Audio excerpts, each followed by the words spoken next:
രാജാക്കാടിന്റെ തെരുവിൽ ഉറങ്ങിയിരുന്ന ശശി എന്ന മനുഷ്യൻ തന്റെ തുണിസഞ്ചിയിൽ കൂട്ടിവെച്ച സമ്പാദ്യം സഹോദരങ്ങൾക്ക് കൈമാറി. 1 ലക്ഷത്തിലധികം വരുന്ന തുകയായിരുന്നു ശശി തന്റെ മുഷിഞ്ഞ തുണിസഞ്ചിയിൽ കൂട്ടിവെച്ചത്. രാജാക്കാട് ഗ്രാമപഞ്ചായത്ത് അധികൃതരും വ്യാപാരി വ്യവസായ പ്രതിനിധികളുടെയും സാന്നിധ്യത്തിലായിരുന്നു തുക ബന്ധുക്കൾക്ക് കൈമാറിയത്. രാജാക്കാടും പരിസരത്തെയും നിശബ്ദ സാന്നിധ്യമായിരുന്നു പുതുശ്ശേരി ശശി. ശശിയുടെ മരണാനന്തരം തുണിസഞ്ചിയിൽ നിന്ന് കണ്ടെത്തിയ സമ്പാദ്യം ഒടുവിൽ അദ്ദേഹത്തിന്റെ നിയമപരമായ അവകാശികളായ സഹോദരങ്ങൾക്ക് കൈമാറി.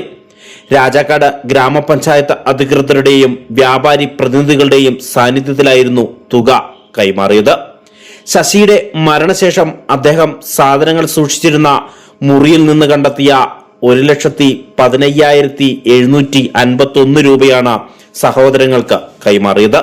ശശിക്ക് 2 സഹോദരിമാരും 1 സഹോദരനുമാണ് ഉള്ളത്. പഞ്ചായത്ത് അധികൃതരും വ്യാപാരികളും ചേർന്ന് കൃത്യമായി എണ്ണി തിട്ടപ്പെടുത്തിയ തുക 3 പേർക്കുമായി വീതിച്ചു നൽകി. രാവിലെ വന്നോട് പറഞ്ഞില്ലേ ഇത് കണ്ടല്ലോ.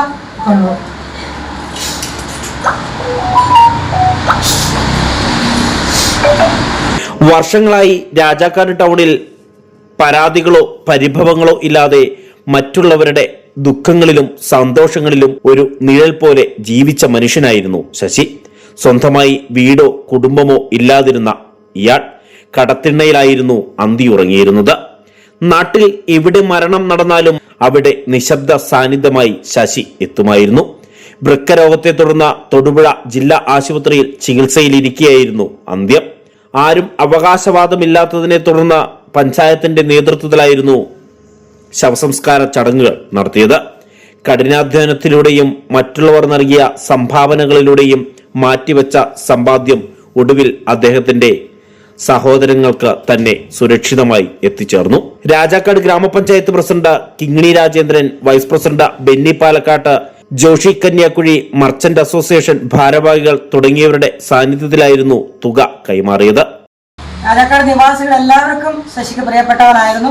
ഏതായാലും ആ വേർപാട് എന്നും ഓർമ്മത്തക്ക രീതിയിൽ തൻ്റെ സഹോദരങ്ങൾക്കും അത് വിനിയോഗിക്കാൻ ഞാനായിട്ട് മറ്റൊരാൾക്കും ഒരു ദൂഷ്യം ചെയ്തിട്ടില്ല എന്നതിൻ്റെ തെളിവ് തന്നെയാണ്.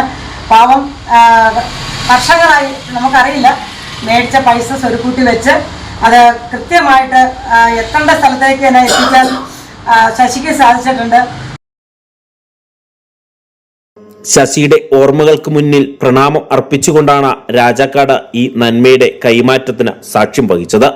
തന്റെ ജീവിതകാലത്ത് ആരോടും ഒന്നും ചോദിച്ചു വാങ്ങാതെ ആരെയും ബുദ്ധിമുട്ടിക്കാതെ തെരുവിന്റെ തിണ്ണയിൽ ഒതുങ്ങിക്കൂടിയ ഒരു മനുഷ്യൻ നിശബ്ദമായി ചേർത്തുവച്ച സമ്പാദ്യമാണിത്. മരണത്തിലും ആ സമ്പാദ്യം സുരക്ഷിതമായി അവകാശികളിൽ എത്തിച്ചേരുമ്പോൾ രാജാക്കാട് ടൗൺ വീണ്ടും തെളിയുന്നത് ഇവിടുത്തെ മനുഷ്യരുടെ നന്മയും കാരുണ്യവുമാണ്. News bureau, Rajakkad.